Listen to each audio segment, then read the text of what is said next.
ஆஃபீஸுக்கு போக டைம் ஆயிடுச்சு. சாப்பாடு செஞ்சியா? அதெல்லாம் அப்போவே செஞ்சுட்டேங்க. எடுத்துகிட்டு வரட்டா? சாப்பிட்றீங்களா? போயிட்டு எடுத்துகிட்டு வாம்மா, ரொம்ப பசிக்குது, டைம் வேறு ஆகுது. சாப்பிட்டு போயிட்டு வரேன். என்னடி இது, உப்புமாவை கொண்டு வந்திருக்கேன்? என்னங்க, இன்னைக்கு எதுவும் இல்லைங்க, உப்புமா மட்டும் தாங்க இருந்துச்சு. அதாங்க சீக்கிரம் ரெடி பண்ணி கொடுத்தேன். இன்னைக்கு ஒரு நாள் கொஞ்சம் அட்ஜஸ்ட் பண்ணிக்கோங்க. ஏண்டி, என்னை பற்றி எப்படி தெரியுது உனக்கு? என்னைக்காவது ஒரு நாளும் அட்ஜஸ்ட் பண்ணிக்கலாம், எப்போவுமே உப்புமானா எப்படி? ஏண்டி என்னை இப்படி உப்புமா போட்டு டெய்லியும் கொள்றதுக்கு அந்த அம்மிக்கல்லை எடுத்து என் தலையில் ஒரே அடியாக போட்டு மொத்தமாக என் சோழியை முடிச்சிடுறீ. எதுக்குங்க இப்படி இப்படி கோவப்படுறீங்க?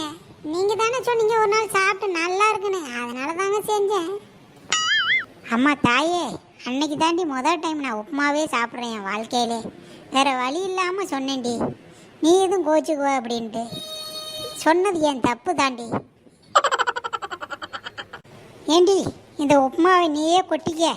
நான் போகிற வழியில் ஏதாச்சும் ஹோட்டலில் எதனா 2 சாப்பிட்டு போகிறேன்டி. அம்மா தாயே, ஆளை விடுறீ.